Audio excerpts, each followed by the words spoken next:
नमस्कार साथियों, स्वागत आप सभी का सौदा घर के आज के इस नए वीडियो में। साथियों, ये है सवाल जवाब का एपिसोड जहां पर होते हैं आपके सवाल और सौदा घर के जवाब। आज भी हमने कई सवालों को लिया हुआ है जो लगातार आप लोग पूछते हैं। लाइव में भी आपने तमाम जो है सवाल पूछे हुए थे इंस्टाग्राम पे। हमने कंसेक्यूटिव 2 वीक से लाइव सेशन किया हुआ जिसमें क्वेश्चन आंसर्स हमने एक तरीके से जो आपके सवाल आए थे उसका जवाब दिया है। उसे भी जाके आप देख सकते हैं, उसका लिंक आपको डिस्क्रिप्शन में मिल जाएगा। यदि आपको प्रयास पसंद आए तो वीडियो को लाइक शेयर करने के साथ-साथ अपने चैनल को सब्सक्राइब करके बेल आइकन प्रेस करना ना भूलें। पहला सवाल है जो कॉमन कई लोग जो है पूछे हुए हैं। In Maharashtra women get 1% stamp duty discount on property purchase. Earlier there was a 15-year lock in condition. Is that still applicable and can a woman who bought property before 2023 sell it to anyone today?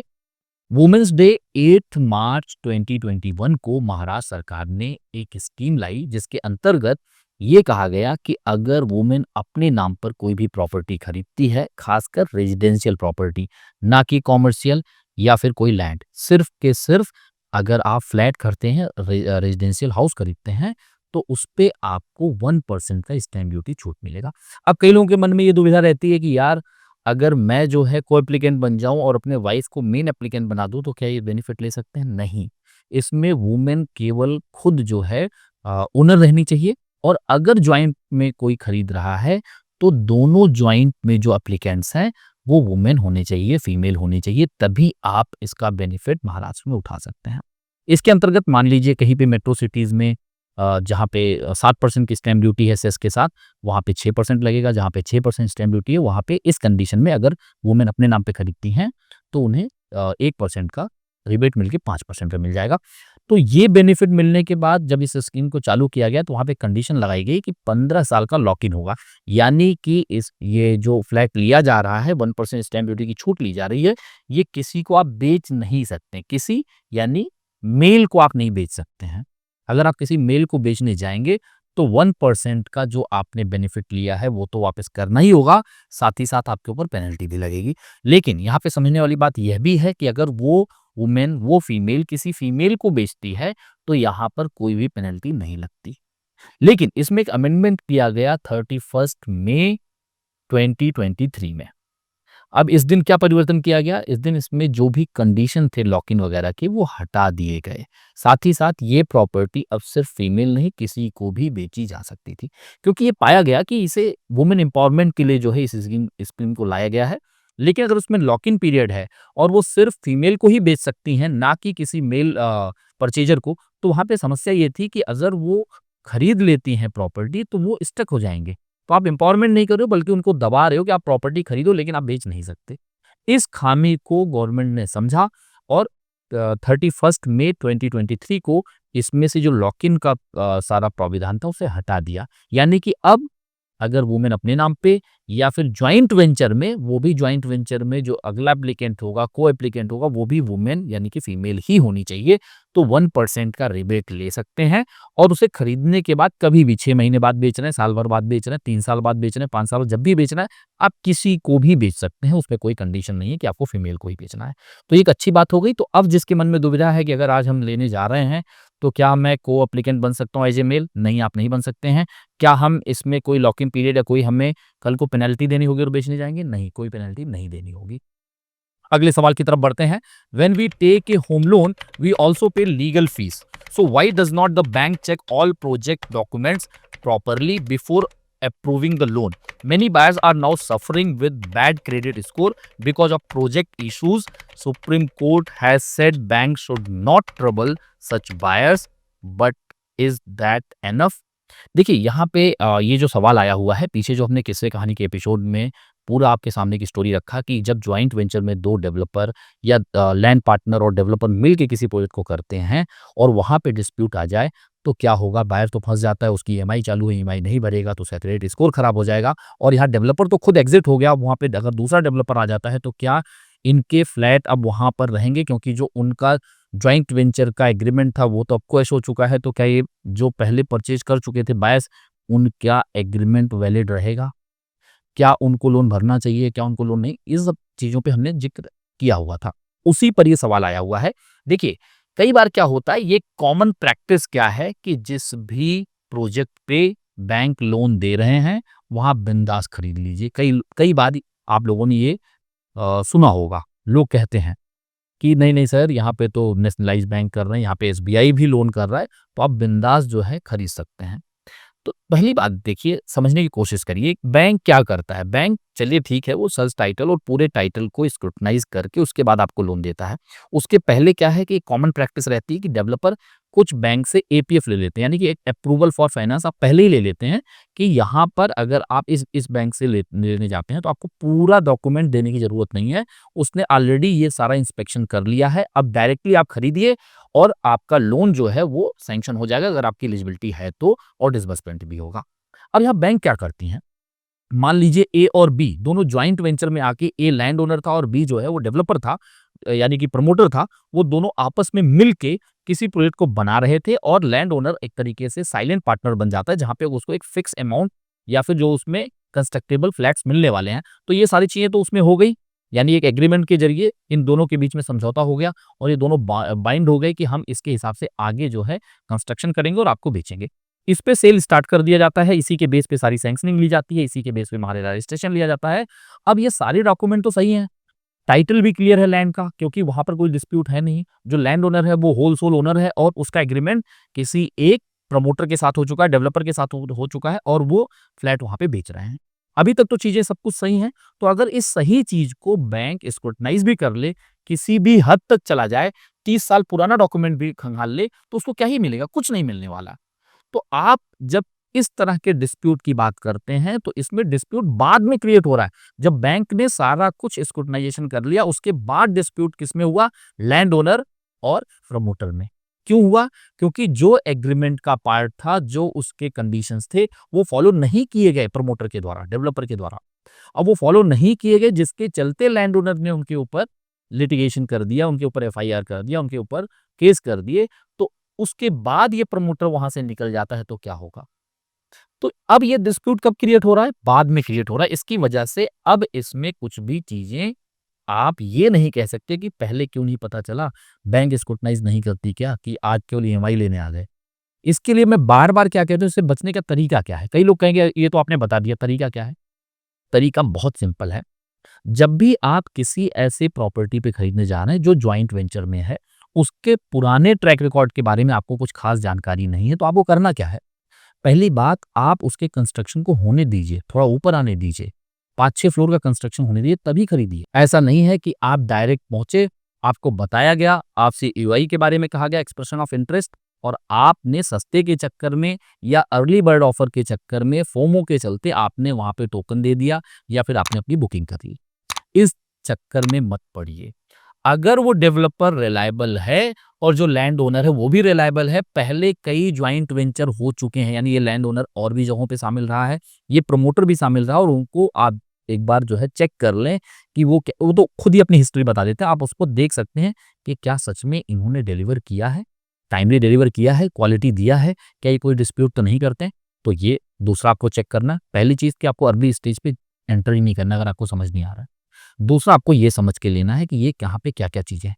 तीसरी चीज़, जब आप खरीदने जा रहे हैं और आप देख रहे हैं कि इसका जो सिग्नेटरी अथॉरिटी है, वो एक प्रमोटर है, एक डेवलपर है और वो पावर ऑफ अटॉर्नी लेके रखा है। तो पावर ऑफ अटॉर्नी के कंडीशंस क्या हैं, वो समझिए। प्लस इनके आपस में जो एग्रीमेंट हुए हैं, यानी लैंड ओनर प्लस जो प्रमोटर है, इनके एग्रीमेंट का क्या डिस्कशन है, ये भी आपको पढ़ना चाहिए। महारेरा में ये अवेलेबल रहता है। अगर नहीं अवेलेबल है, तो आप उनसे बुकिंग के टाइम पे माँगिए, और वो कहते हैं कि नहीं, आप जब तक बुक नहीं करेंगे हम नहीं देने वाले, तो उनको एक पीडीसी चेक दे दीजिए। वो दे के वो डॉक्यूमेंट पहले आप पढ़ लो कि इनके बीच में क्या समझौता हुआ है। क्या उस एग्रीमेंट में वो समझौते फॉलो किए जा रहे हैं? क्या उसी बेस पे वही इंसान आ रहे हैं वहाँ पे साइन करने, या जिसने पीओए लिया है अकेले वही आ रहा है? क्योंकि कई बार पीओए में होता है कि दूसरी पार्टी भी अवेलेबल रहेगी, या फिर उस एग्रीमेंट में और भी कंडीशंस होते हैं कि इसमें हमारा भी शेयर है, यानी लैंड ओनर का भी 30% 40% फ्लैट्स हैं, उसको डेवलपर नहीं बेच सकता है। वो फ्लैट्स कौन-कौन से, वो भी मेंशन्ड होता है। तो ये सब चीज़ें जब आपको पहले से ही पता होगा, तो आपको ये जानकारी मिल जाएगी कि यहाँ पर हमें आगे बढ़ना चाहिए या नहीं बढ़ना चाहिए। आप क्या देखते हैं, नहीं रेरा नंबर है, लोन सैंक्शनिंग हो रही है, यहाँ पे एपीएफ नंबर है, चलो खरीद लेते हैं। किसी के भरोसे पे मत लो, क्योंकि महारेरा आपको बचाने नहीं आने वाले, आप याद रखो। महारेरा है ज़रूर, पर वो आपके जितने राइट्स हैं उसे सिक्योर नहीं कर पा रहा है। आप इसको मान के चलिए, तमाम लोग फँसे पड़े हैं, केसेस कर चुके हैं, केसेस उनके फ़ेवर में ऑर्डर भी आ चुके हैं और वो अपीलेट ट्रिब्यूनल तक गए हैं, वहाँ से भी ऑर्डर, लेकिन वो एग्ज़ीक्यूट नहीं हो पा रहा है क्योंकि महारेरा के पास अपना कोई टास्क फ़ोर्स नहीं है। तो इस बात को समझिए, अगर आप अपना पैसा लगा रहे हो, तो ये आपकी ज़िम्मेदारी है, उसे रिसर्च करिए। कहीं पे भी अगर आपको सौदा घर की मदद की ज़रूरत लगती है, तो मैं लगातार बार-बार कहता हूँ, चाहे आप प्रॉपर्टी खरीद चुके हों, चाहे खरीद रहे हों या फिर इन बिटवीन उस प्रोसेस में हों, आप अपनी समस्या हम तक डिस्क्रिप्शन में दिए हुए क्वेरी कंसर्न फॉर्म के लिंक के ज़रिए हम तक पहुँचा सकते हैं। हमारी कोशिश रहती है कि आपकी समस्या का समाधान जल्द से जल्द दे दें। अगर वहाँ पे कुछ ऐसा रेड साइन आ रहा है, तो आपको पहले ही बता दिया जाए कि नहीं भाई, विद कॉशन ही आगे बढ़िए या फिर अभी आप आगे मत बढ़िए। आगे चलते हैं, अगला सवाल है, Regency Astra in Baner has 5 towers and a separate Madha tower. It has handover phase 1 tower for which it has received the OC. Whereas the amenities are not even 10% completed. Is that acceptable as per RERA? Can buyer deny the handover till amenities are 100% complete? It does not have EC clearance for one of the amenities 5 level clubhouse yet. देखिए, पहली चीज की जब इसकी sanctioning ली गई थी तो इसे पार्ट वाइज जो है सैंक्शनिंग ली गई थी। आप पहले अपना एग्रीमेंट ही चेक करिए कि क्या उसमें आपके बिल्डिंग के साथ एमिनिटीज को जो है रखा गया है कि हाँ, एमिनिटीज भी आपको दी जाएंगी। पहले इस बात को आप चेक करिए। अगर वो मेंशन्ड है तो वहाँ पे आप जो है फाइट कर सकते हैं। अगर वहाँ पे वो एग्रीमेंट में लिखा ही नहीं हुआ है कि आपको इसके साथ एमिनिटीज मिलेगी कि नहीं मिलेगी, तो आप टेक्निकली फाइट करके भी आपके हिस्से में कुछ नहीं आने वाला। तो सबसे पहले आप अपना एग्रीमेंट चेक करिए। फिर भी अगर आपको दिक्कत लगती है, तो मैंने आपको बताया व्हाट्सएप का भी लिंक है, क्वेरी कंसर्न फॉर्म का भी लिंक डिस्क्रिप्शन में है, उसके ज़रिए आप हमें बता दीजिए या फिर इस कमेंट का जहाँ पे आपने अभी ये सवाल डाला हुआ है, उसके रिप्लाई में डाल दीजिए, कहीं भी डाल दीजिए। फिर मैं आपको बताता हूँ कि उस एग्रीमेंट में जो लाइनें दी गई हैं, उसके हिसाब से आपका अगला स्टेप क्या होना चाहिए। दूसरी चीज़ यहाँ पे आप लिख रहे हैं कि क्या ये लीगल है या नहीं है, वो एग्रीमेंट में आप पढ़ेंगे उसके हिसाब से। इसी के चलते, इसी प्रॉब्लम के चलते महारेरा ने one project one RERA concept लाया था, जिसमें ये कहा गया था अगर वो एक लैंड पार्सल है और उसमें कई टावर्स बनने वाले हैं तो सारे टावर का रजिस्ट्रेशन एक साथ लेना होगा और दिखाना होगा बायर को कि वो टावर्स कहाँ-कहाँ पे रहेंगे, एमिनिटीज कहाँ पे रहेंगी और प्रोजेक्ट के साथ जो पोजीशन डेट है उसके साथ आपको एमिनिटीज देनी ही पड़ेंगी। हाँ, उसमें अमेंडमेंट्स हो सकते हैं कि कल को कुछ हाइट बढ़ती है, तो वो हाइट बढ़ा के जो ईसी में आपको फ्रेश ईसी लेना है या उसमें अमेंड करना, वो आप कर सकते थे। लेकिन आपको सारे टावर दिखाने होंगे। लेकिन हमने कई प्रोजेक्ट पे ऐसा देखा है कि जहाँ पे इस रूल को वायलेट किया जा रहा है। यानी एक ही लैंड पार्सल पे, एक ही प्रोजेक्ट में मल्टीपल रेरा लिए जा रहे हैं या फिर सारे बिल्डिंग्स को डिस्क्लोज़ किया ही नहीं जा रहा और बाद में उसे लाया जा रहा है। तो ये कहीं न कहीं महारेरा का जो ये रूल है, इसका वायलेशन है।